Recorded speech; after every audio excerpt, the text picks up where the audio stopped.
ain't going back, not gonna buy into all that. Hey, ain't gonna hide, gonna let all the fears slide. Got mother nature is on my side, got all of the loving growing inside. So everybody, I want to introduce David Whitehead, Truth Warrior. We've been working together on and off for many, many years. I've had the pleasure of meeting him quietly in a cafe in Victoria a long time ago when I was attracted to the work he was doing with Michael Tessarian on Enslaved. We've stayed in touch off and on over the last many years, and it's just recently that we've decided to get together, do some more work together, and it's amazing how life can turn you around and bring you to the right people at the right time to do the right thing. So, you know, through the current crisis, I've had the opportunity and the luck and the honor of meeting a lot of people that have decided, you know, enough is enough. It's time to not allow evil to push into our consciousness, our family, our children, and all of the rest, our community. And David, yeah, please take it from here. I'm delighted to have you on, and thank you so much for joining us. Hey, Lorenzo, good to talk with you as always. Thanks for inviting me. And hello to everybody in here. We got a few people jumping in. We got people from Edmonton, Dallas, Brampton. Yeah. I used to live in Brampton and serve that community. We got a few from Brampton.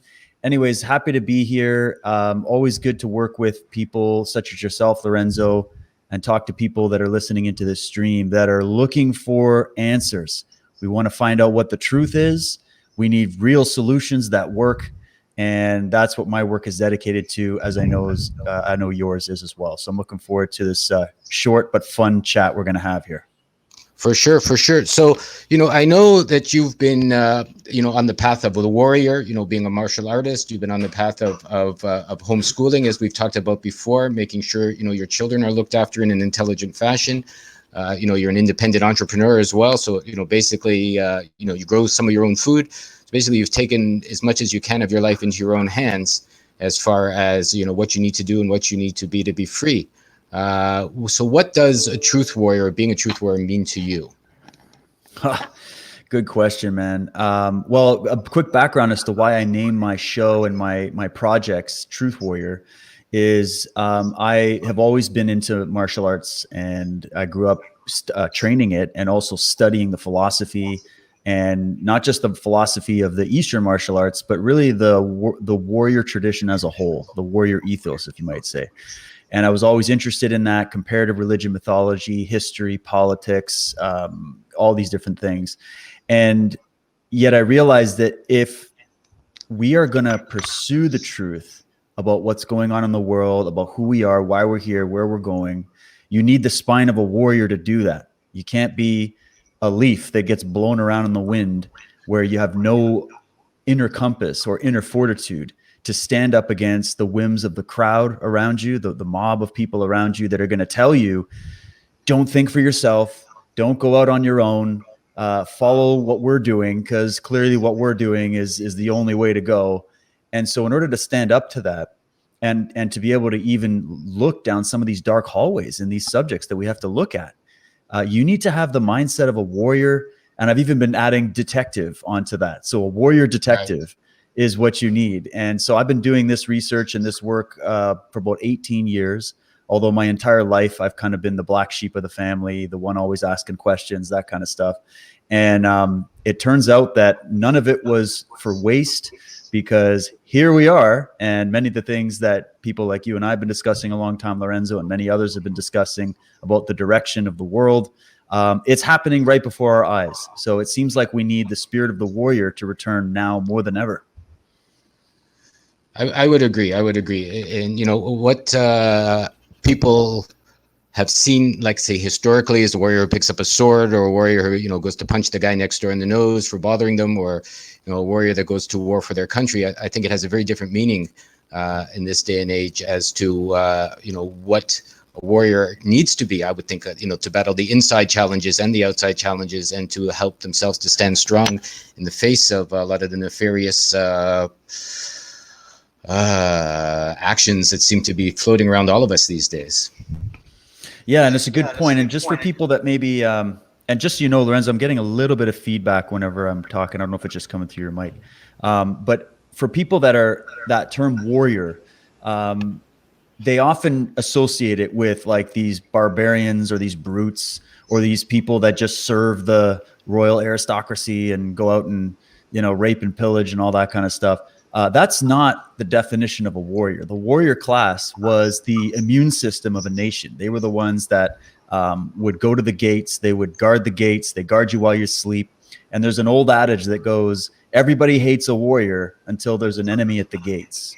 And folks, we have an enemy at the gates. We have an enemy at the gates of your mind, the enemy at the gates of your body at this point, given what's going on with these experimental jabs and all this other stuff.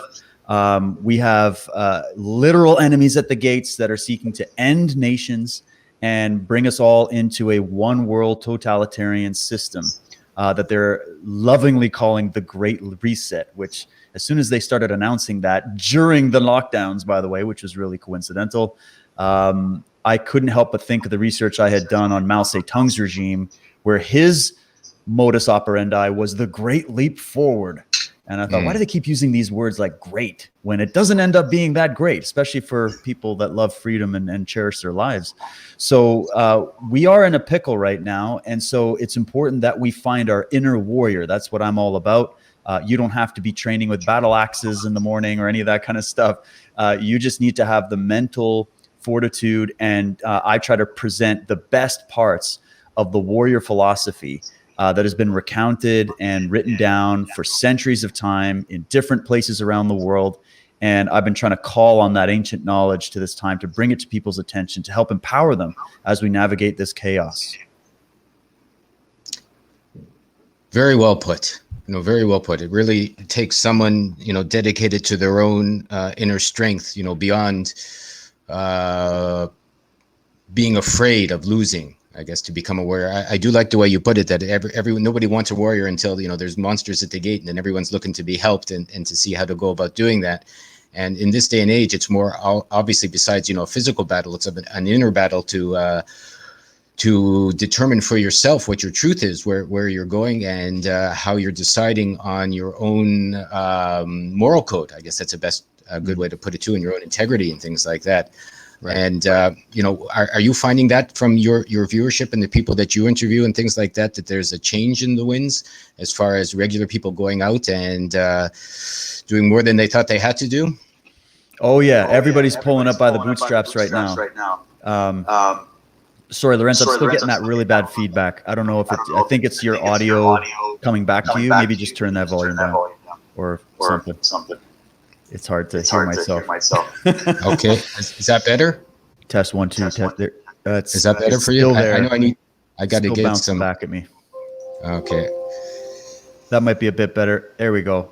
Okay. That's better. Okay. Everybody can hear us okay. Let us know in the chat. I just want to make sure you I'll can stay hear back. me. Or maybe if while I'm talking, just mute yourself. That might help. So the question was, have people been changing as they've been listening in and whatnot? Yes. Everybody I talk to, and I guess I'm in a position that I've put myself in of being in an observational pattern where I get to see and listen to people from all over the world doing the work that I do. I get emails from people all around the world. I do live Telegram chats on my Telegram channel. You can find me there, DW Truth Warrior. Occasionally I'll just go on and open up the live chat, and I get people literally from all over the world telling me the same things. We're all feeling the same things. We're all figuring out the same things. And it's interesting, Lorenzo, that you ask this question, because I have this belief that when we look and research what's happening around us in the outside external world, all right, when we look at the world around us and we look at what's going on, we're actually getting a lot of information internally about ourselves and how we react to this information. When you learn something new, it usually calls you to some kind of action or inaction, depending. And so we're always analyzing, who am I? What's my role in this? What can I do about this? Am I getting the truth? Is this guy lying to me? Is the news lying to me? Who do I trust? What do I listen to? How do I find out what's really going on? And as panicked as that might make people feel, take heart, because that's actually good news. That means you're still alive and breathing. You're still human, and there's hope, because it's only with great challenge that you can actually find out what your potential really is. If everything's easy for you and everything's been handed to you and you've never really had any adversity, there's no way that you know what your potential is in this life.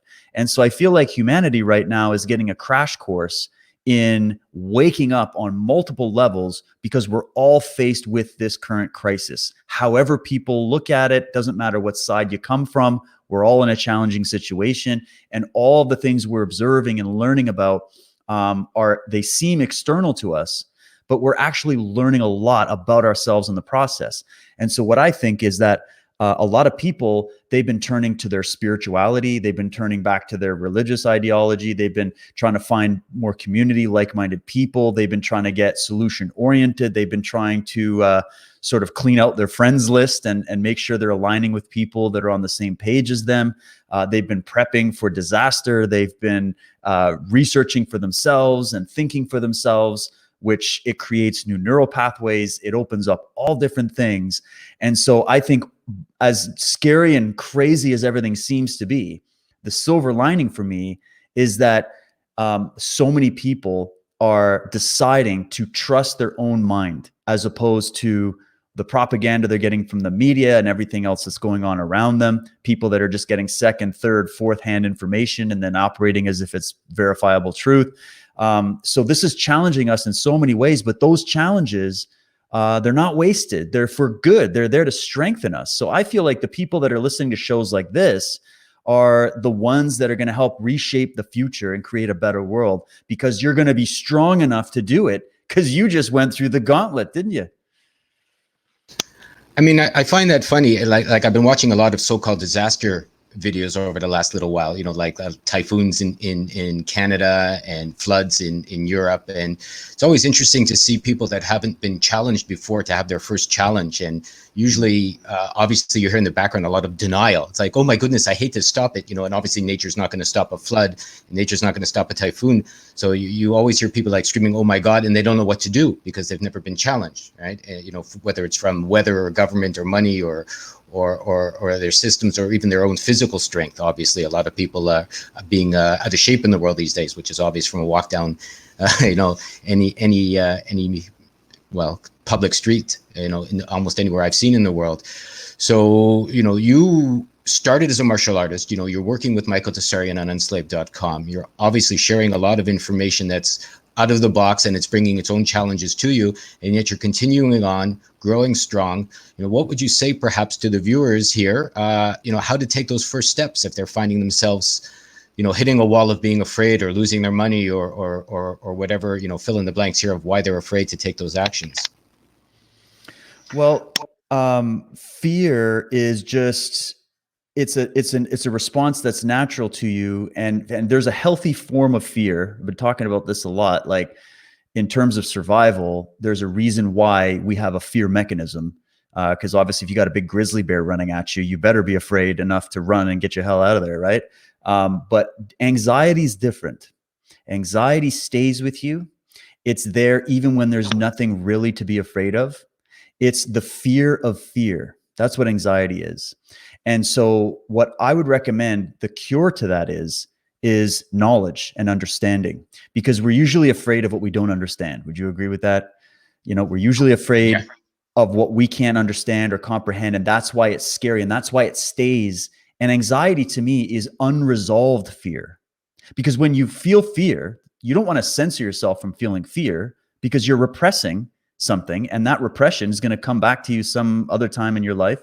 And that's a really bad way to deal with fear. If you experience fear and then you can deal with it and you can understand the situation and get the right facts and information to you, meaning getting the truth is what cures fear, then you're not going to have anxiety. You have more knowledge and understanding. It doesn't mean there's no danger anymore. Danger is real, of course, but fear and anxiety is something that we subconsciously choose to continue to be oppressed by. And the oppressor is us. It's internal. Yes, there are many mechanisms out there in the media and all this stuff that's designed to create anxiety and to create hysteria and to keep people afraid, because they know that's the way that they can, they can keep control over the minds of the public. But that doesn't mean you have to keep participating in that program. It's not some kind of default setting or a law that's written somewhere that you just have to believe all the people that are helping to precipitate anxiety in you. You have to take your own life into your own hands, take your own personal responsibility for your life. Realize that there are people out there that are trying to deceive you, mislead you, or even just shed their anxiety onto you. And so what that does, it puts you in a position of empowerment like you've never known before, where you are now in control of your mind. Because if you don't control your mind, someone else is going to control it for you. So to me, the resolving of fear and anxiety comes from the process. It's a process. It's not like a 12-step program or a 36-hour thing you're going to do and suddenly you now are not afraid. It's a process. And I grew up suffering from anxiety, depression, these kinds of things. So I've dealt with this personally. And I feel like for me, the resolution was that I just kept those questions in my mind that maybe were causing some of that anxiety, and I kept pursuing them. I dove into it. I didn't run away from it. And here I am today, and I don't have that problem anymore. I don't suffer from that anymore. And it wasn't because I took some medications or did any of these other things. It was literally because I just went on my own pursuit of the truth. I took responsibility for my opinions, my actions, my mind, the way that I think. And it served me well in at least reducing that level of anxiety. And I recommend that for people that, don't just accept everything everybody's telling you and don't live your life like a victim where you're like, well, I'm afraid because everybody else is making me afraid. People can try to scare you all they want, but it's up to you to determine whether or not you're actually scared or you're actually in a place of anxiety. So if the media right now is bashing you over the head with all this fear and, oh my God, there's viruses under every bed and around every corner, and there's variants and variants of the variants, and no matter what we do, there's no way to stop it, and the economy is going to melt down. They're trying to create a response in your reptilian brain to keep you in a constant state of anxiety, because the old statement, I think, comes from who does it come from? The guy that wrote the film Dune, the books Dune. He said, fear is the mind killer. Frank Herbert. Frank Herbert. There you go. Thanks. Frank Herbert. He said, fear is the mind killer. So if the elites of the world or whoever's running all of this stuff, if they profit off of your ignorance and they profit off of these campaigns of fear in more ways than one, then the antidote to that is to activate your mind. And you can only activate your mind and your intuition and all these good parts about who you are. You can only activate that if you can cure your own fear and master your fear. And that again, I get from all those tools have been given to us by these great warrior traditions from the past. I hear you, and it doesn't go away. You're right. I mean, this is the first live event we've done, and I was terrified before I came on. Just a half an hour ago, I'm going, oh my goodness, I got to talk to people. I got to do this. I got to control things. I got to make sure. So many great guests are coming on. Am I going to be an idiot? Am I going to be a fool? Am I going to sound ridiculous? Like, these are just all the things that go through maybe everyone's head before they do something like this. Yeah. Before they get on and they get in the public. As David said, I've taken martial arts, and at first you go, oh my goodness, I can't do it, and what did you say in one of our talks? Just show up. You continue to act, you continue to practice, you continue to do what you need to do, and you'll make mistakes, you'll fall down, you'll get bloody, maybe you'll hurt yourself, but that's how you learn, right? That's how you grow, that's how you see what you need to see. And from nothing, I've helped with lots of help, and hundreds and hundreds of people come to a place right now where I get to share this sort of information because I needed my own help. Let's say I needed to understand. I needed to see from people like David and some of the other people that are presenting with us how they've gone about to become, it's not only men that are presenting today, but being a man, I needed to see how to be a real man for myself. I'll say I didn't have the best kind of examples growing up. Everyone has those TV examples, everyone has those movie examples, and or the Arnold Schwarzenegger, etc., Sylvester Stallone, which are not real by any stretch of the imagination. If anyone's ever watched a movie being made, you can figure that out in 2 seconds. It's all a bunch of what have you. And it gives you the opportunity to see what it means for yourself to become a man and to grow from there. So, how does that sound with you? I'm going to see if we have any questions, David, but what do you think about that?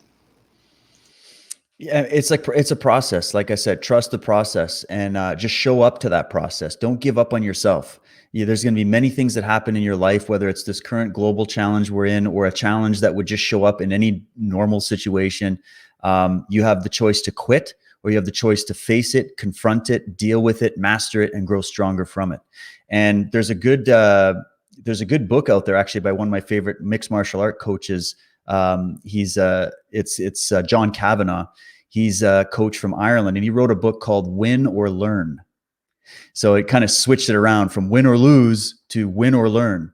And if you're really on the path of personal development, self-actualization, self-discovery, a spiritual path, a path of understanding knowledge, whatever it is, you're going to come up against obstacles. And you can sit there and you can either look at everything as a failure. You can look at everything as either a blessing or a curse, or you can go with the warrior concept, which is that there is no such thing as failure. There's only lessons to be learned. And that's the way I take it. It's something I aspire to.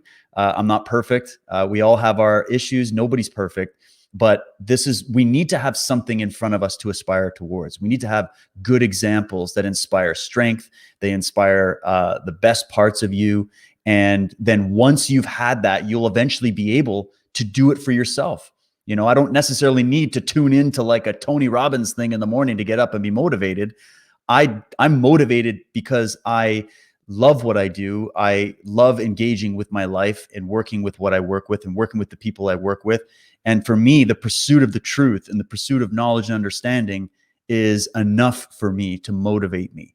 So these are just some basic things that I know it sounds kind of cliche, but it's really, really important, especially during the time in which we live. I couldn't emphasize enough how important it is for us to become free thinking, for us to be able to be self-reliant, to have the ability to think for ourselves and organize with other people that also do the same.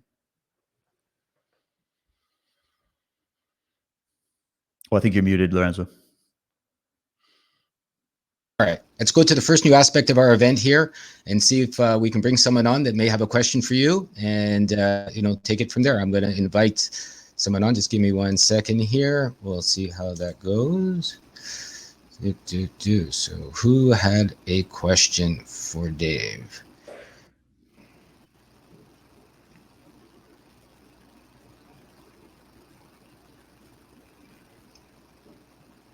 We saw someone here not so long ago. Are they there? Well, they seem to not.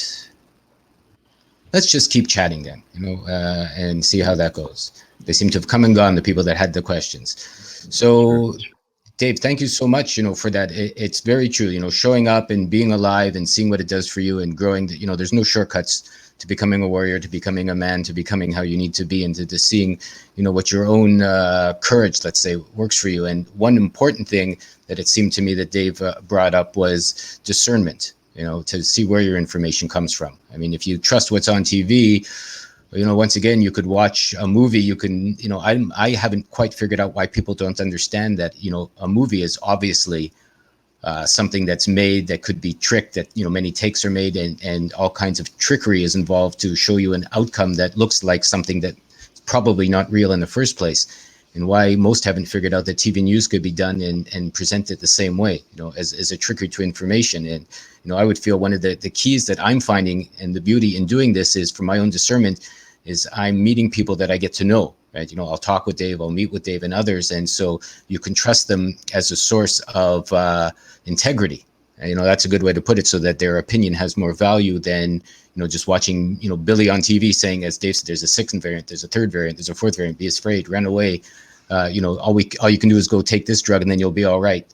And eventually you can look at it, go, well, maybe they don't have my best interests at heart, because, they're not my neighbor. They're not my friends. They're not really related to my life in any way, shape or form. And figuring that out for yourself is obviously the best way to go about being happy, healthy, and free, I would feel. Yeah. Well, I mean, when it comes to your discernment, I've been saying this for a while, you're only as good as your information, right?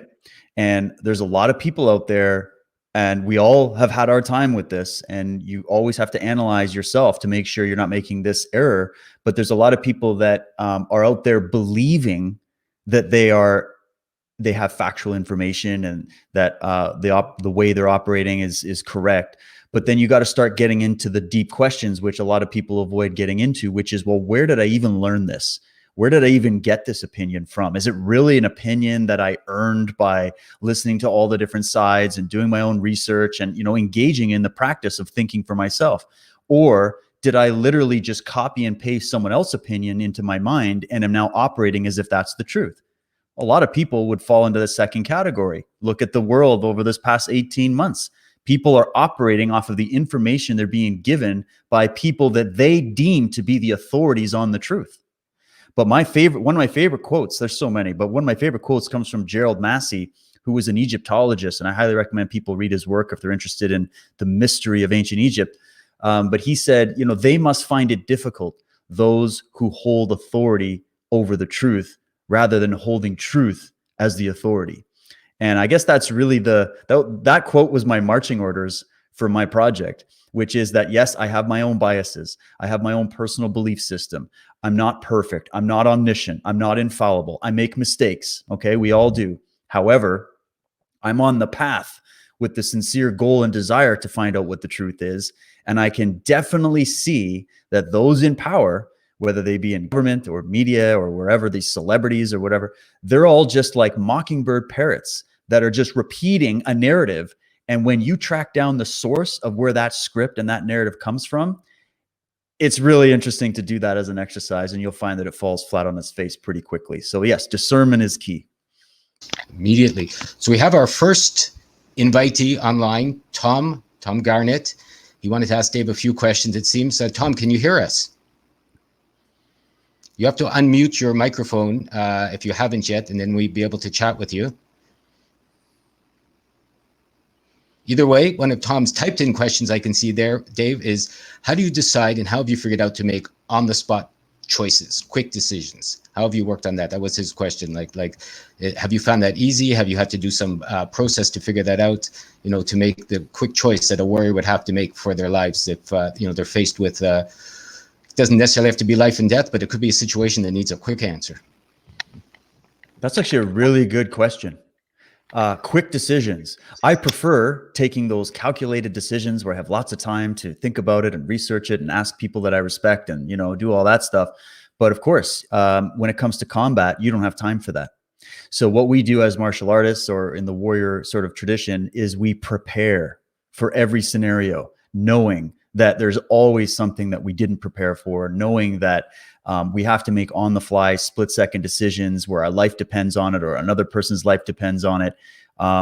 And so there's no way to be that level of, you can't be godlike in the sense that you'd have the ability to foresee that. So what you do, the best thing you can do is prepare a good foundation. So if you prepare yourself physically, mentally, spiritually, and emotionally for the trials of combat, to keep it in the metaphor, then you are at a point where you can trust your own mind, you can trust your training, you can trust yourself in the moment when the moment comes. I think we are living so much in the world where, it's all about researching and reading books and history and future and thinking and all of that. We're all in our heads all the time, that everything's theoretical. And we try to solve theoretical problems with theoretical solutions. But when it comes right down to it, if a solar flare hits this planet and the lights go out, what are you going to do? Did you prepare yourself? Yes, maybe with some storable goods and some generators and all that kind of stuff for sure. But did you prepare yourself mentally and spiritually to be able to handle the stress of a moment like that? Did you ever do anything, whether it was martial arts or survival training or go out camping or something? Did you do anything in your life to prepare you for that scenario? And obviously there are scenarios that can unfold that you can't prepare for. So that's why I always say, because of that, prepare yourself for anything. And there's one book that I would recommend people are interested in the martial art philosophy. It's called the Hakaguri, the Book of the Samurai. And there's a lot of weird discussions in that book, but there's some gems in there about samurai philosophy, about how to approach life by what they call the way of death.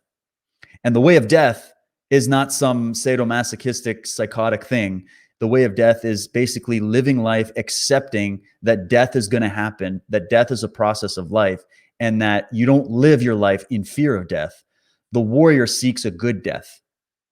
And we're not talking suicide here. We're talking you seek by them saying a warrior seeks a good death, what they're saying is live a good life, live in the moment, empower yourself, strengthen yourself, do the best that you can, but don't live in fear of death, because death's going to happen in the future. If death isn't happening right now, why are we afraid of it? And when death happens, it happens so quickly that you're not going to be worried about it, whether there's an afterlife or not. So don't live your life and waste your life fearing death or fearing an outcome. Prepare yourself for any scenario by strengthening your mind, strengthening your body, strengthening your spirit, and then you'll be able to take on whatever slings and arrows come your way. Dave, it's a great way to live it. I think we've come to the half hour. It's a very good question that came from, our editor put up a video that was up for a little while on the 21 rules of being a samurai about a week ago. Yeah. And I remember one being, you make your hard choices within 7 breaths, because it kind of goes back to the answer of how do you do a quick choice. I think you don't overthink things. And if you're preparing your whole life, it's pretty easy to come to that snap decision. Then you make an action. And from that action, if it doesn't work, you make a new choice and a new action instead of, sitting and deliberating. And also one of the other things that sat with me is that they had mentioned that a samurai has 6 or 7 major defeats in their life before they become, hugely successful. So don't be afraid to fail. In other words, everyone fails. Everyone has their, disasters. And it's from that you don't go down that path when it's facing you again. That you see the same signs.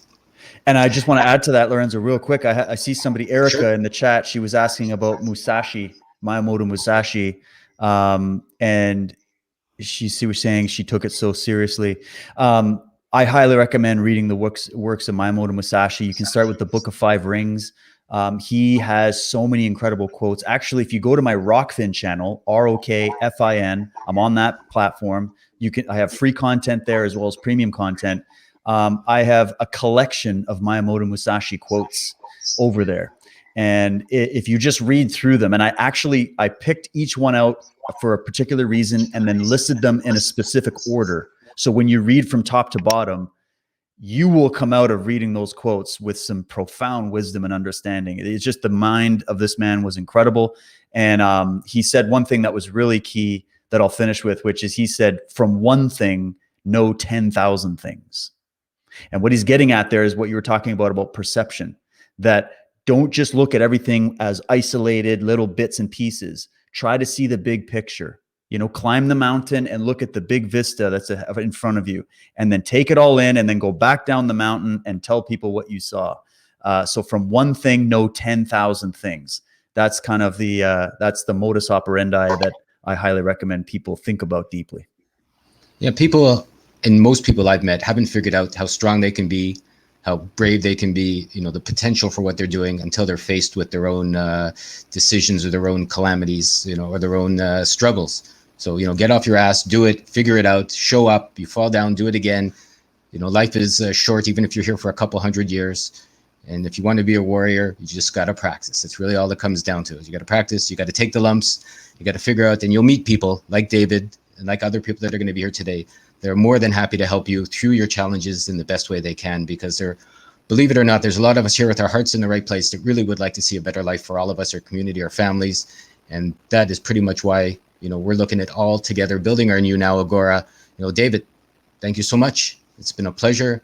I've enjoyed seeing you here today. I've enjoyed sharing. I always learn something new when we chat.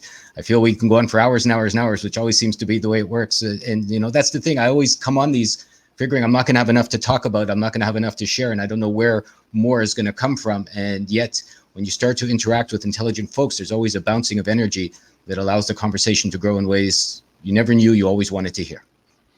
Well, thank you, Lorenzo. Happy to be here. Thanks to everybody tuning in. And I'm actually in about half an hour's time, I'm going live on my channels, doing a show. We're going to be talking about the COVID stuff, the vaccine, the whole deal, getting into the details. I've got a lot of very groundbreaking information to share. You can catch all the information of where to find my work, my shows over at dwtruthwarrior.com. And I also do it's a premium content website with Michael Tessarian over at unslaved.com. And those will be the best places to follow up on my work. Yeah, I highly recommend both. I've been watching Michael even before he started working with David, his Unslaved stuff, his Origins of Evil, the Female Illuminati, et cetera, et cetera. And they've changed my perspective just by simply noticing, the history we've been told is a lot of BS for the most part. And it's allowed me to, open up my own vistas of explorations, which have led to so many beautiful ways to be alive and happy, healthy, and strong. David, thank you so much for joining us. Please visit his channel. The links will be below. His information is on our New Now Agora as well. If you've forgotten, you can see his introductory video there and also his links. And if anybody has any other further questions or suggestions, send them along to myself or David. We'll make sure they get to where they need to go. Thanks, Lorenzo. Thanks, everybody. We'll do it again sometime. Thanks, David. Cheers. All right. So we're going to be moving along right now to our next guest. Nowick Gray should be joining us any minute now. I see his lovely face popping up. Nowick Gray of Wild Writings. He's been sharing with us for a few years now. He's one of the most prolific writers we have, as far as he puts up a new article just about every week. In fact, I think he does put up a new article with us exactly every week. And he runs the gamut from personal help to what's going on in his community, to how to help your family, to how to help yourself, to be inspired for your creative aspects and things like that. Nowick, welcome to the New Now Agora. Nice to see you here. Nice to see you again. Yeah, it looks like you have a good show running already. It's been a lot of fun so far. It's amazing the vast dichotomy, let's say, of people that get to come and share and show. And so, David, perhaps you can tell, perhaps you can tell Nowick, our viewers, a bit about what you do if they're new to you, and how you're making your new now, and how you're living your life happy, healthy, and free. Okay. Well, I'll just comment that this summer we seem to be in a strange place. I mean, I live on a beautiful island on the West Coast, and we've had a unprecedented summer this year in terms of sunshine and warmth and swimming and kayaking and all the beautiful things that life has to offer. And maybe it's the times that we're living in with such dystopia on the other side of the veil that makes me appreciate it all so much more. But it's really bringing to my consciousness the dichotomy between life the way it's meant to be appreciated and the way the masses of people in the world are being herded, and I don't use that word lightly, herded into an opposite reality of being, slaves in a mass open air or many roomed prison camp. Anyway, I write about things like that, as you say, weekly in my contributions to the New Agora. I also write book-length work that it runs the gamut from nonfiction, a number of different topics, to fictional, imaginary treatments of people and situations and themes. And I like to do it all, basically. And one of my foundations in my life, as in my work, is a balance, and I strive for a natural balance in my life and in my work. So anyway, that's a little bit of a synopsis. Maybe we can get more into depth in different aspects of it. Definitely. So if you were looking at like how did you come to the New Agora originally? Like, I know you have an interesting background, that you're not originally from Canada. You've moved around the world. You ended up on Salt Spring Island, and a bit of your journey perhaps from, let's say, a regular person in a regular world, shall we say, to a fellow warrior in how you're presenting life as a challenge and how to overcome those challenges. Well, that's kind of two different questions, because in that long journey away from being a regular person to being more in the warrior point of view, I came a long way along that journey before I discovered the New Agora, and that just came along as part of my, exploration of the internet and alternative news and alternative perspectives in general that came on with the internet. And I'm not sure what year I was first aware of the New Agora. It was probably, 10 years ago or something like that. How long have you been going on? About 11 years. So you pretty much found this at the beginning. And it might have even been the print versions, which I guess at one time you were maybe based in the Victoria or Vancouver area, and so there were lots of copies floating around in my community. So yeah, it was probably there that I picked up on what you guys were laying down. Yeah. At the time, we were only yeah, right away I found and right to this day, I just find such a perfect resonance with where I'm at this stage in my journey and what you guys are presenting and gathering. And I also research other sites like Zero Hedge and Global Research and well, anyway, those two in particular, which are kind of consolidations of lots of different sources of alternative perspectives. And I noticed that some of the highest quality things that I find on there, Off Guardian's another one, I'll find the very same day or the next day in the new Agora. So I don't know how you do your scouring for input, but we're all on the same page, literally. Yeah, we're simply always looking for information that we feel will help our readers. If they take some actions, can increase the health, happiness, and strength of their lives. So we have lots of contributors from everywhere. We have people that send this stuff literally on a daily basis. We have unique information like what you share with us, and we have people that reshare other information that we find is hard to find, but is well worth a view. So we bring it to the attention of those that we work with and share with and participate with, to allow them to do some of their own background. And, we've always said, don't listen to us, listen to yourself, figure out what your heart is saying, figure out what your integrity and discernment is saying, and see for yourself what could work for you. Yeah. I just want to, I'm just inspired to share the most, something you said earlier kind of resonates with me about not knowing, thinking that you've said it all, or what are you going to talk about next? And,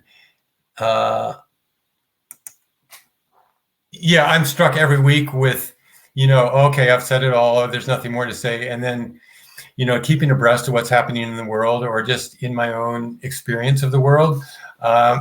There's always new inspiration, and there's always new insights and revelations. No matter how old a person is, there's always something new in the experience of the world to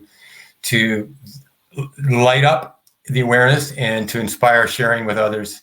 And so, I hope that light that sparks in me every week, and that, shows up in your pages also, finds an echo in the sparking of other people's lights as they navigate the world. And so anyway, what I wanted to share today is it's by a guy named, I think, Julius Ruschel. And his article was, again, I don't remember, I think it was in Zero Hedge. And it was so on target in terms of like getting all of us who, in relation to the COVID narrative, basically, the emperor has no clothes. Those of us who have been researching this know the emperor has no clothes. And so, a tendency is to try to share with other people data and facts and so on. And he's like, no. That's all just a waste of time, unless people are already at the point of knowing that something's wrong and wanting more information. But the challenge is before that. The challenge is to get more people to that point. And where most people are at right now still is in that herd mentality. And he cites some of the scientific studies which demonstrate how driven people are to conform and to be part of a so-called consensus that's being foisted on them by the mass media and by governments. And so our job as truth knowers now is not so much in the data area of things, but in the speaking out and challenging that consensus and demonstrating to other people that consensus is false.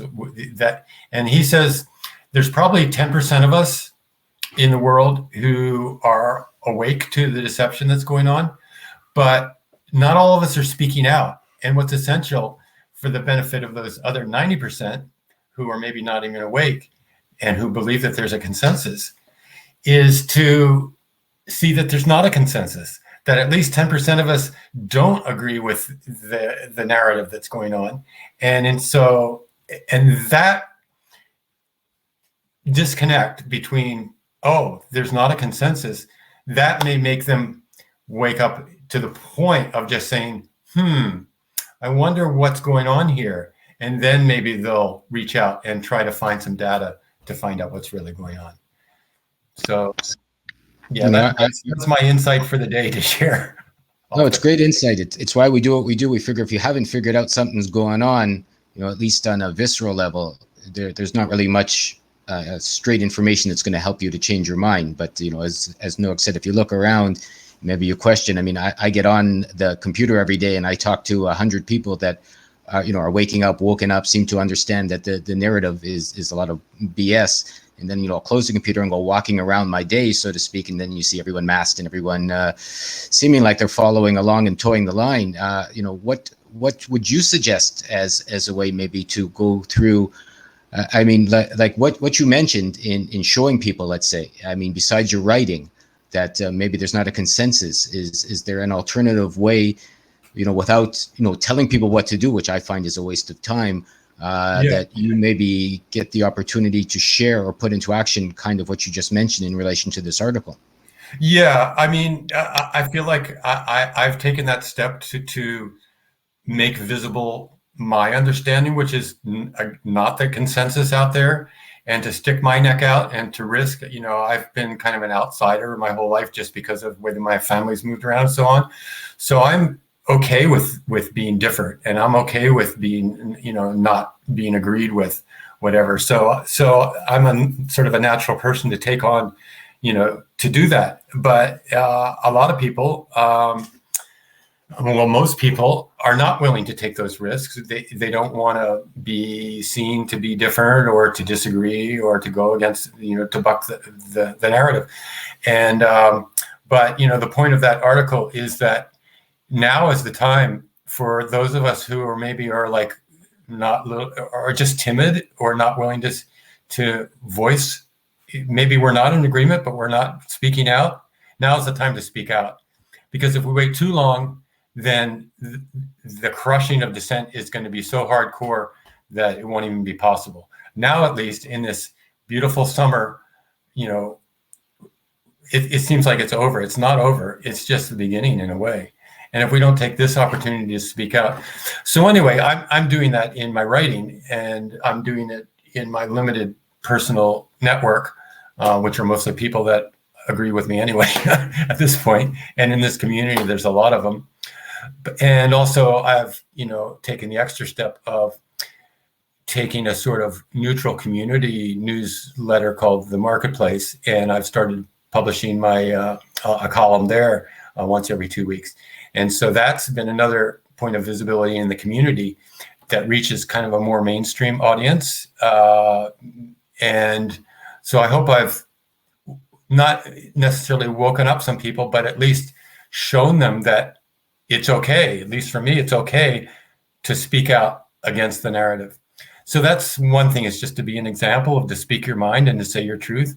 But another point that I want to, in answer to your question, what more can we do? And that's addressed by this article, is to do it in person, to look people in the eye, to have those conversations on the street and with people, and maybe to call bullshit when you're in line in the grocery store and they're talking about the Delta, whatever, and turn around and say, no, it's not, that's not true. It's BS. And, or in a public space, I remember, I grew up in the 60s, right? And that was like one of the first times when the culture kind of was breaking apart.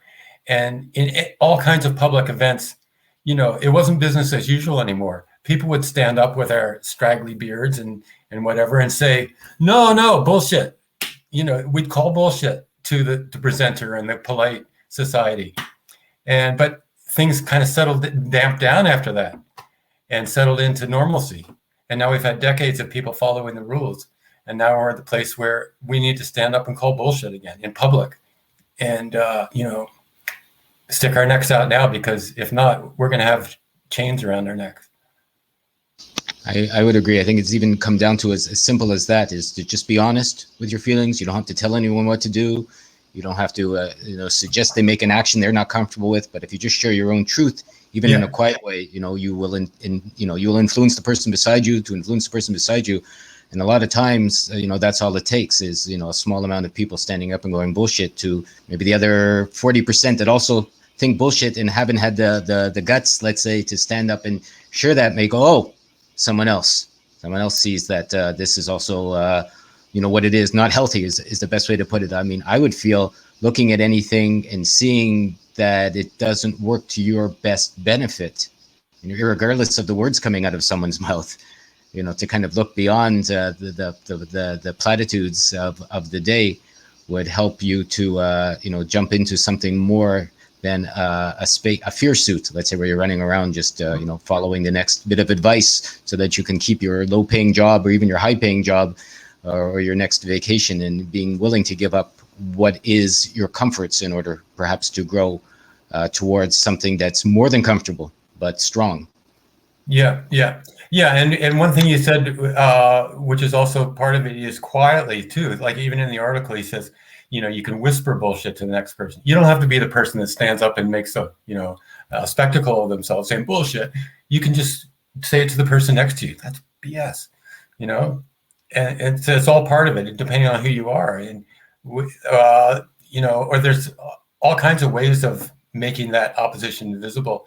The other example that was pointed out was like that, the barbecue rebellion or something. I guess there was a barbecue owner in Ontario somewhere who challenged the authorities and got shut down, but he was kind of left out to dry and not really supported by similar actions by the other small business owners.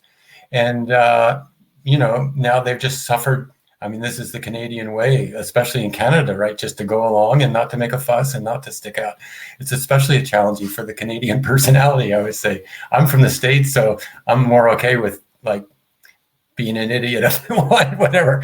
In Canada, it's like, oh, no, be polite. I guess that's more the British heritage, right? But anyway, but those other business owners, they didn't stick up for him, and so they didn't stick up for themselves. And so there needs to be all kinds of sticking our necks out now, or else we'll all be, chained at the neck.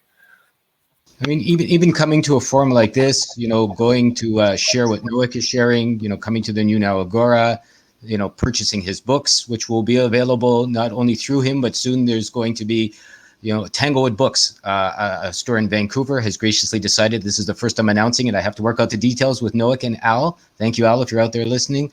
But they have decided to support some of the local and unlocal writers, or illocal, faraway writers, through the new now Agora, in that, I've developed a relationship with Al. He's a manager of an independent bookstore. I've developed a relationship with Nowick, obviously. He's an independent book writer. And, one day I was talking with Al about his work with us in his store, and I just said, hey, I have a great idea. Why don't you open up some space to someone like Nowick?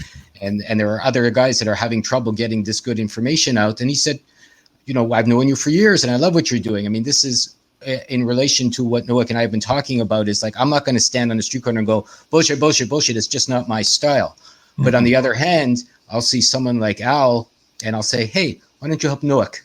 And he'll go, that's great, and then maybe there'll be some other people that we can help. And, Nowick's books are all, I haven't read all of them, but I've browsed through a few of them, are dedicated to freedom and how to be alive and how to be, out of the box, if you want to look at it in a safe way. And that's my way of kind of expanding the bits and pieces of allowing our community to maybe get a foothold towards a life beyond being, medical slaves, which it seems to me is where they're trying to take everyone.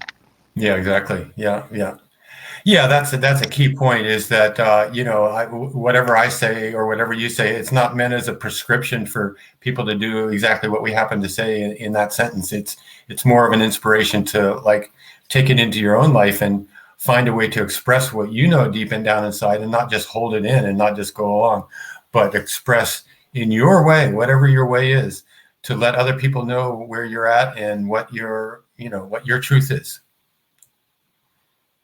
I would agree. Well, Nowick, is there anything, as we're coming, I guess, to the end of our short session here, that you may like to leave our viewers with? Anything you want to share? Any wisdom? Do you have any questions you want me to put out to them? Anything at all in relation to what you've done with us, what you're going to do, or what you'd like to do?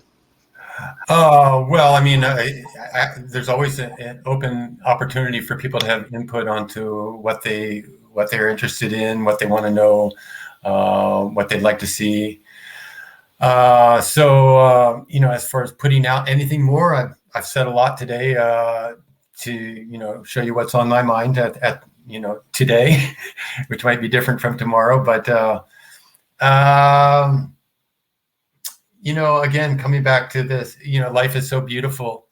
I guess I would also come back to that, what I started with, and say, regardless of how horrible a future outcome could be, or how hard it is for some people in different parts of the world that are under repressive lockdown policies, even more than what we experience now, vaccine injury, whatever. I mean, there's always, throughout history, there's always been catastrophe. There's always been death and suffering and injustice, on and on and on. And there's always been an opportunity to enjoy life the way it's meant to be lived and experienced. And that's that. I'm so grateful to have the ability to appreciate life, and even while I understand the depths of the evil that's out there. And if that's a contradiction, well, that's the contradiction that this reality presents to us. And I wish with all my heart that everybody in this world who is suffering in any way, which means everybody is suffering in some way, can be able also to appreciate the beauty and the wonder and the art and the love that's accessible to all of us at every moment too. That's what makes life worth living for, and that's the freedom to enjoy life that is at stake here too. So that's my thought for the day to add to that. Thank you so much, Nowick. I totally appreciate it. That's a good way to put things and to leave things. If anybody has anything that they wish to share with Nowick, they can leave it below. They can send us information. Something that was suggested to me from one of our later presenters, Campbell, is if you have any questions that maybe come up after we're off the air, you can go into our reception room, which is going to be live 24/7. Once we go offline, you can always come to this link. You can go and you can leave questions for future shows that we're going to have, or anything else that you may think could be a worthy topic, and we can collate them and get to them later at a future date. Nowick, thank you so much for joining us here. Nowick Gray, Wild Writings. You can see a lot of what he's done through our new now Agora. His links are below his lovely spot with us. He has a new one coming out even probably later today. His latest article was shared with us. I think it's going to go up in several hours our time. And Nowick, thank you so much for joining us. I appreciate your time here. It's very nice to have seen you, and thank you for all your helpful work. Oh, thanks so much, Lorenzo. Glad you're doing this, and good luck with the rest of it. Thank you so much. All right. Bye-bye. Bye-bye, Nowick.